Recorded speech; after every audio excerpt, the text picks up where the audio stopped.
भादो मास भइली हरियार, सावना में तुलसी जनमाली हली हो।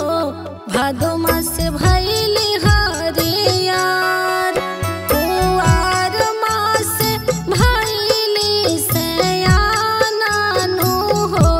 हरि मन भावेली हो, कुवार मास भइली सयानानु हो।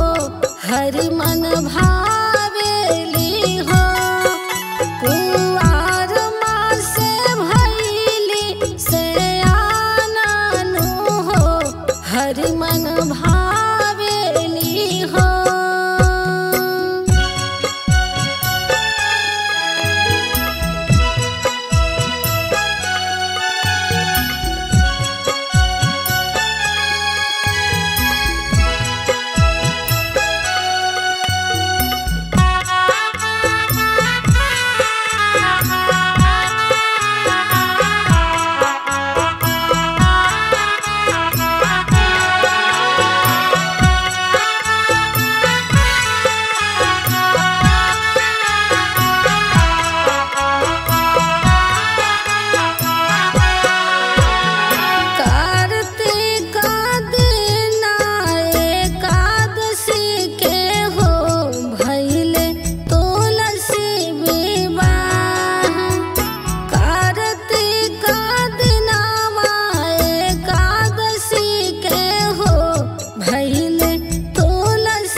कैसे जनम लिहलो हो, पंडित पूछेल तुलसी से बतिया हो।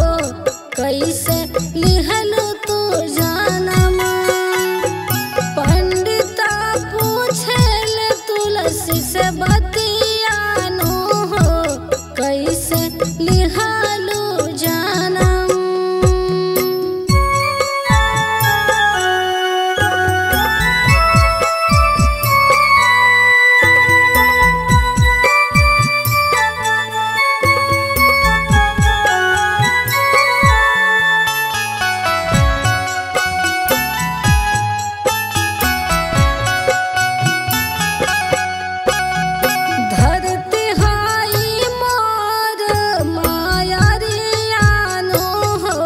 ब्रह्मा जी पिता हमार, धरती हाई मोर मायारियानो हो। ब्रह्मा जी पिता हमार, तुलसी के बियाह भइले हरि संगा हो। हरि मन भावेली हो, तुलसी के हरि संगा हो। हरि मन भावेली हो, तुलसी के विवाह भइले हरि संगा हो। हरि मन भावेली हो।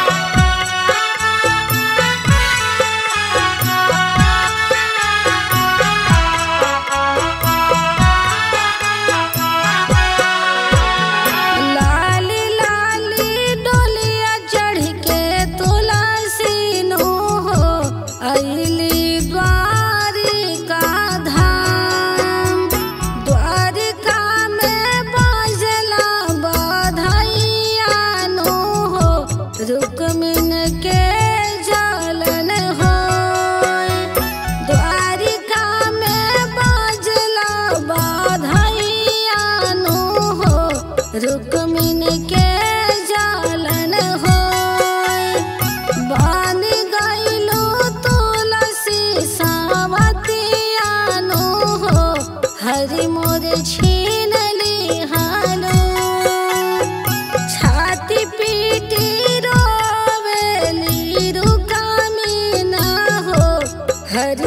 छीन लिहलो।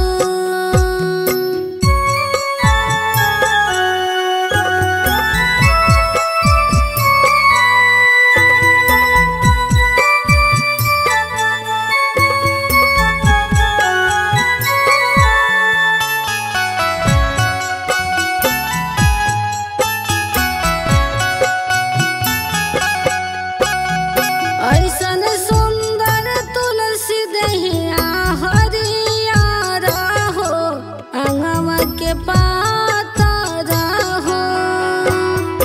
ऐसन सुंदर तुलसी दहिया हरियर हो, अंगवा के पातर हो।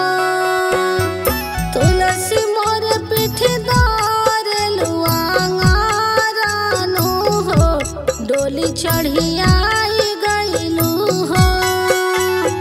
तुलसी मोर पीठ दौड़लुआंगारानो हो, डोली चढ़ियाई गइलू।